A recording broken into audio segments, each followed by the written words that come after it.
Je suis un gars qui aime le marketing, notamment le digital, sur le digital.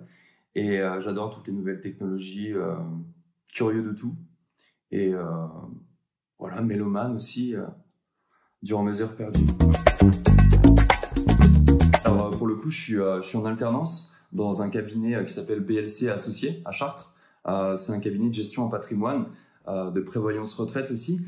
Donc moi, je m'occupe de tout ce qui est partie communication, marketing, donc sur les réseaux sociaux, sur le site internet, aussi un peu de physique, dans le sens où ils ont écrit un livre et ils sont en train d'en écrire un autre. Donc nous, on fait tout ce qui est promotion, on donne une image, pardon, un peu plus jeune, un métier qui se dit vieillissant. Donc, j'ai commencé par un bac littéraire option musique. Après le bac, j'ai pas su vraiment savoir quoi faire directement, donc je me suis tourné vers une formation vente. C'est une formation titre RNCP, il me semble, donc c'est l'équivalent à un bac pro. Après, j'en ai eu marre, je suis parti en Angleterre parce que j'ai de la chance d'avoir de la famille là-bas. Donc j'étais en Angleterre, j'ai travaillé dans la restauration la plupart du temps et j'ai du coup appris à parler anglais parce que je savais pas vraiment parler anglais avant. Donc du coup maintenant c'est nickel, tout roule. Après je suis allé en Italie aussi pour faire des cours d'italien dans une école. Je suis resté 6 mois là-bas, en Sicile, à Palerme. Après je suis revenu ici, j'ai trouvé un CDI rapidement donc dans la restauration. Donc j'ai eu la chance et là je me suis dit ok Coco, on va faire un truc, qu'est-ce que t'aimes bien? J'ai listé les choses que j'aimais dans la vie tout simplement et je me suis rendu compte que les réseaux sociaux ça m'attirait énormément et du coup en fait j'ai cherché des études qui auraient pu correspondre avec mes envies, donc les réseaux sociaux, et j'ai trouvé une école en ligne, Open Classroom, qui proposait un parcours, donc Community Manager. Donc j'ai commencé directement en autofinancement, donc j'avais la chance de travailler et d'avoir mon école à côté. Donc pour le coup c'était un mode de vie que certaines personnes peut-être ne feraient pas, parce qu'il faut en vouloir. On est quand même seul, j'entends, chez soi à travailler, donc il faut vraiment avoir l'envie. Mais pour le coup, j'ai pas décroché et puis du coup j'ai passé mon diplôme. Donc la licence. Après ça, j'ai fait une certification SEO, donc sur le référencement naturel, que j'ai passé aussi j'ai passé assez rapidement parce que je bossais beaucoup. Et voilà. Et donc là, j'en suis à l'alternance pour le master sur communication et marketing. Donc voilà. Voilà mon parcours. C'est vrai qu'on dit marketing, communication, surtout sur le digital. Alors, qu'est-ce que c'est? En gros, on va faire... Alors, moi, je suis arrivé dans la boîte, donc j'ai fait un audit des canaux de communication qu'ils avaient. Donc, à savoir, il y avait un site internet, il y avait des réseaux sociaux, il y avait LinkedIn, il y avait Twitter, Facebook, il y avait aussi de la newsletter.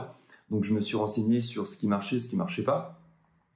Et mon métier, en fait, ça consiste à donner une bonne image de la boîte, donner l'image, en fait. Et on a des valeurs qu'on veut partager aux clients, aux gens. On veut se montrer, on veut montrer ce qu'on fait, pourquoi on le fait. C'est pas mal de choses. Il faut savoir gérer un site internet. Donc ça demande des compétences un peu de développement. Il y a aussi le SEO qu'on demande pas mal parce que on s'est rendu compte que c'était très important. Google, c'est quand même le big boss en termes de moteur de recherche. Donc mieux on est référencé, mieux c'est pour le coup, mieux on va nous trouver. Et après, donc il y a la partie réseaux sociaux qu'il faut animer. Il faut montrer la vie du cabinet, ce qui se passe, les événements qu'on peut faire. Par exemple, notamment avec la sortie du livre. Et on a fait une conférence il y a quelques jours, donc on a dû communiquer dessus. Il faut aussi veiller à la charte graphique, dans le sens où il y a des couleurs qu'ils ont choisies en amont. On va les mettre sur le site internet, on va faire en sorte de donner un peu une image luxueuse pour le coup, parce que là on parle de gestion de patrimoine, donc ça amène un peu à la fortune, au luxe. On vend pas des fruits et légumes, quoi, donc ça va pas être vert, ça va pas être jaune, non, là pour le coup on va être dans des bleus foncés. On va être dans l'argenté, on va être dans des polices de Montserrat, des polices un peu luxueuses et épurées. Donc il y a plein de choses à faire. Faut aussi être curieux, créatif pour la création de contenu.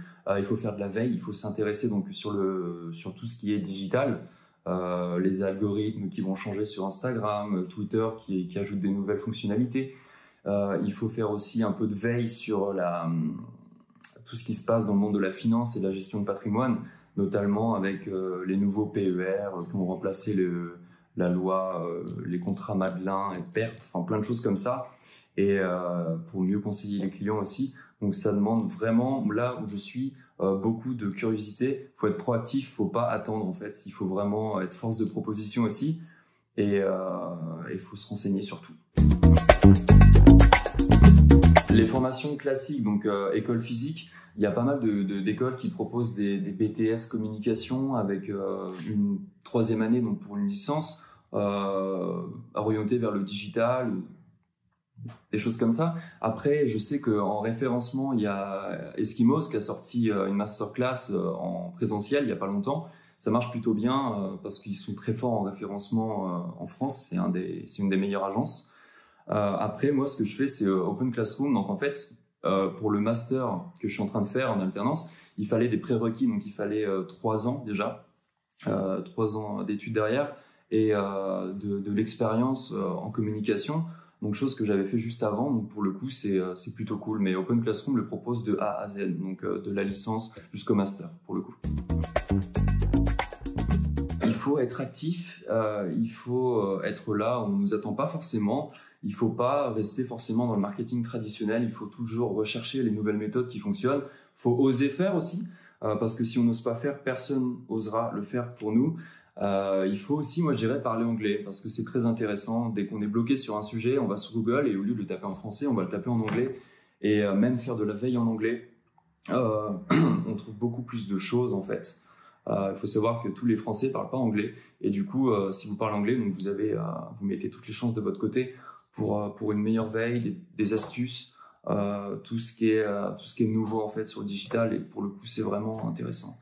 Faut pas oublier de se former en continu aussi. Il y a le travail et il y a la maison. Et à la maison, il faudra se former sur des nouveaux logiciels de création graphique, pour le SEO, de développement web. En fait, il faut faire son expérience de son côté, je pense. Et puis, tenir un blog aussi, c'est pas mal pour tester.